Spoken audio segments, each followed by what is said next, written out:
This video is brought to you by Skillshare. Sarah and John Connor are trapped in a never-ending loop.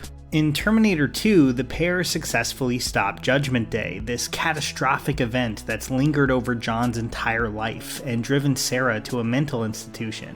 As Sarah Connor tells us in narration that finally, the unknown future rolls towards us, and for the first time, she's facing it with a sense of hope. It's a nice ending, really helped out by the fact that T2 has one of the best movie scores of the 90s, but it's also dead wrong. Sarah Connor may have destroyed Skynet, but there's something out there far more dangerous than any army of robots could ever be.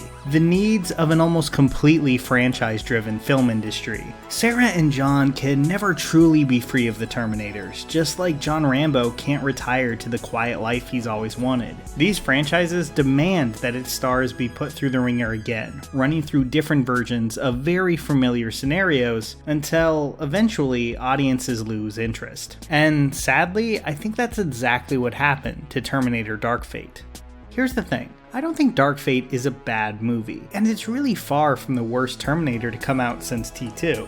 I would put it well above Salvation and Genesis, and probably about at the same level as Rise of the Machines, but all of them exist in the shadow of T2. I mean, sure, I'll give Salvation a little credit for trying and failing to go in a different direction, but the rest of them are all trying to repeat that basic formula. A protector and an evil Terminator are sent back from the future, and a giant cat and mouse chase ensues. And I get why they do this. Like, at the end of the day, it is a satisfying formula. Terminator began as a fairly low-budget film that drew a lot of inspiration from the then huge slasher genre. James Cameron was just able to execute it at a really high level and with a sci-fi flavor. And in T2, he was able to find just enough creative twists to make that original formula feel fresh and exciting again. And so many of these films since are trying to do just that. Find a way to emulate Terminator 2 without feeling too stale. And what makes it even worse is these films tend to come up with the exact same answer. What if the bad Terminator that they're fighting is even more powerful than the T-1000? And, you know, it never really works. Whether it's the goofy TX in Rise of the Machines that can use her arms to make guns as well as knives, the Rev 9 in Dark Fate that kind of has the T-1000's powers plus the ability to, separate his liquid skin from his robot body, and, whatever was going on in Genesis, the instinct is always to try to top Robert Patrick's creepy police officer in T2. But none of these Terminators are half as memorable as that one, because they fail to understand that more doesn't really equal better. In 1991, many viewers hadn't seen CG on the level of the T-1000, ever. Watching this guy slowly morph his arm into a giant knife was probably genuinely weird and exciting. But not only is that kind of old hat now, Dark Fate also doesn't really have enough of that horror movie DNA to sell it to us as disturbing or terrifying. And I think a lot of that is how the movie uses CG. Terminator 2 really benefits from the fact that its use of the new technology had to be a bit limited. Not because I think more CG is always a bad thing, but because of the impact that it had on the tone of T2. When those effects are used, it feels deeply intrusive to the world of the film. It really sticks out like a sore thumb. Every time he morphs or uses his knives, it feels like, and the characters react like, you're watching something that should be impossible. And that's powerful. That's what gives those scenes something of a horror movie edge. But there's just no way for Dark Fate's Rev 9 to have that kind of impact. Not just because he's giving a familiar performance and doing things that we've mostly seen before, but also because the impact of having these otherworldly looking visual effects on screen has just been completely lost. There's scenes in this movie, especially in that last act and that fight on the plane, that just look incredibly fake, where the Rev 9 using his liquid metal body barely makes any sort of an impact because it feels like every frame is just packed with so much CG. It just doesn't stand out in the same way. Where the T-1000 could turn a single finger into a blade and create a suspenseful, memorable scene, I barely bat an eye when this new Terminator rips all the skin off his body and lets his skeleton drive a car. A lot of the time, less is more, and you can definitely see that in how these movies approach CG. Now create your own Terminator with the BioFlesh Regenerator. I'm back! Yeah? Think again. But let's talk a little bit more about suspense, something that James Cameron nailed in the earlier movies, but that you're not going to find much of in Dark Fate. In fact, the most creepy scenario it creates, it kind of just backs away from. There's a scene early on where one of the main character's father shows up at her work, but we the audience know that this is a Terminator who's taken his form. This is a really great setup for a scene. I mean, really imagine that for a second. Your dad, who you just saw a few minutes ago at home, shows up at your job and is acting off. There's something wrong here and you just don't know what. And really, he's there to kill you. Meanwhile, a total stranger is up against a ticking clock trying to make sure they get there in time to save you. That's some really fantastic, just meat and potatoes sci-fi horror right there. But nope, instead it's just tossed aside in a matter of seconds so that we can get straight into the overlong chase scene, where there could have been some really suspenseful moments here. Something that gives us more insight into Danny, her brother Diego, and her relationship with her father. We settle for more Terminator fistfights instead. As for the characters, I feel a little bad for the new cast. I have no problem with Grace or Danny on paper. Like, these are perfectly good sketches for characters, but they never feel fully fleshed out.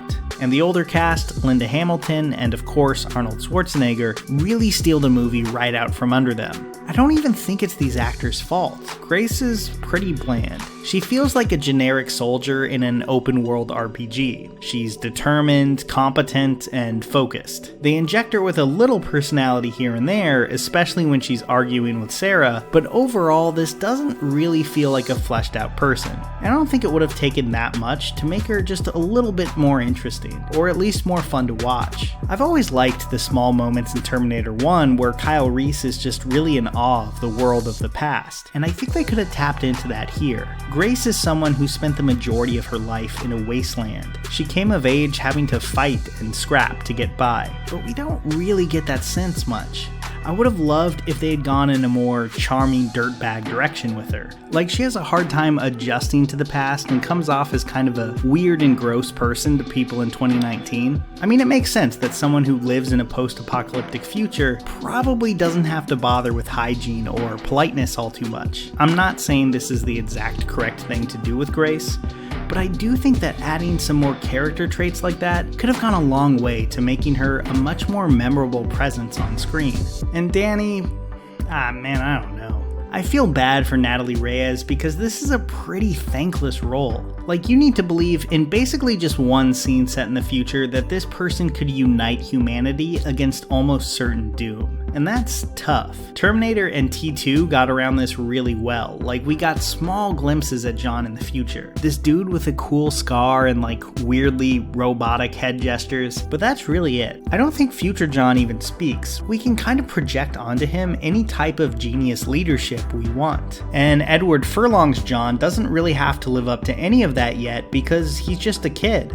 Danny doesn't have that luxury. It also doesn't help that the movie treats Danny actually being the future leader of the human forces as some kind of big twist, because that's kind of just what I assumed all along.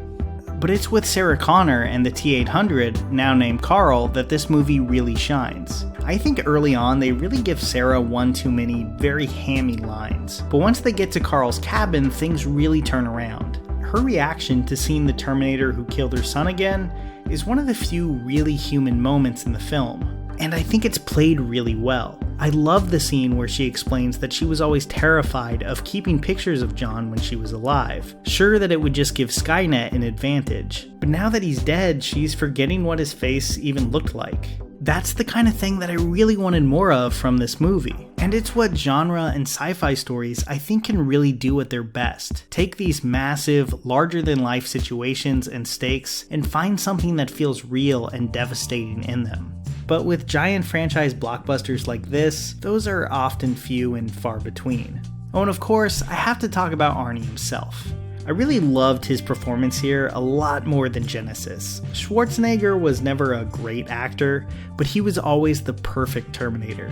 And as he's aged, a lot of his best performances have really taken on this sense of haunted loss and regret. The weathered look of a man who's seen too much. And he used that well in one of his best roles in recent years, 2015's Maggie. And here, he's finally really able to apply that to the Terminator. Now, he's not the exact same one that he played in T2, but he kind of reads as the ultimate result of the humanity that he began to learn in that film. Now, he can still be a killing machine when circumstances call for it, but he's come to genuinely care about people, while never totally being able to come off as fully human. There's still some humor to him too, but it actually works because it feels like it comes from a believable, character-driven place, unlike a lot of the more cartoonish gags in Rise of the Machines or Genesis. But in the end, is the Terminator franchise just doomed? Well, looking at the box office results for Dark Fate, that seems more than possible. They went back to this well one too many times, and audiences have just gotten tired of it.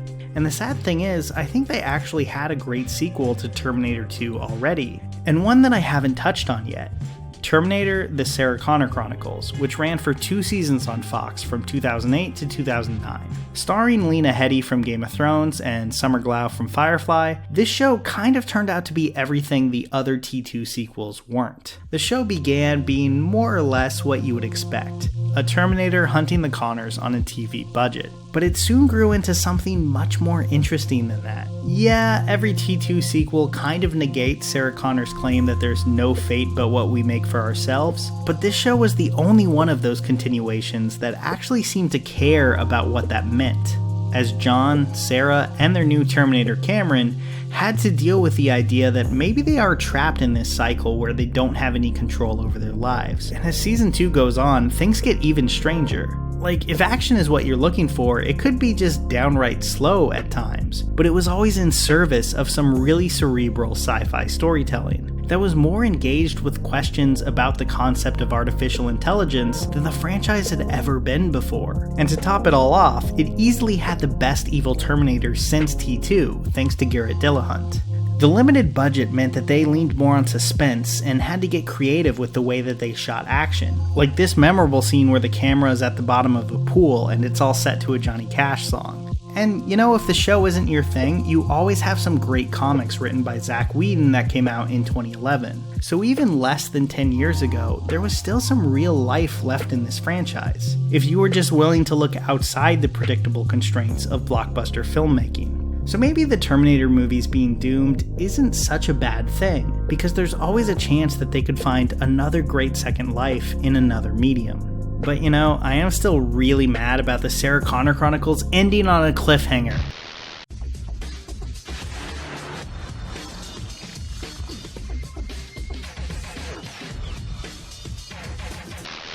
You know, one of the most enjoyable parts of dissecting these movies that don't quite work for me is thinking about what I would have done differently if it was my screenplay. And if you can relate, you probably have a little of that writing instinct too. And if you really want to improve your writing, check out Storytelling 101, Character, Conflict, Context, and Craft on Skillshare. Taught by best-selling author Daniel Jose Older, this is a course that really gets into the nitty-gritty of fundamental writing techniques and breaks them down in a way that's interesting and immediately helpful, but also in a way that I hadn't heard 1,000 times before. But that's not all you'll find on Skillshare. There's tons of great animation, marketing, entrepreneurship courses, and a ton more. It's hard to even scratch the surface because Skillshare has over 25,000 courses to pick from, and an annual subscription is less than $10 a month, which is a lot more affordable than learning this stuff at a university. So click on the link in the description below and get 2 months of access to those classes absolutely free. Get started today by going to skl.sh/CaptainMidnight23. That's skl.sh/CaptainMidnight23. Here's a special tip for the fellas and girls who have not already joined Captain Midnight's new 1940 Flight Patrol. You'd better hurry up and join at once because there's a big adventure ahead. The thing to do now is to get started because we're going to have not only barrels of fun, but loads of free gifts and prizes too.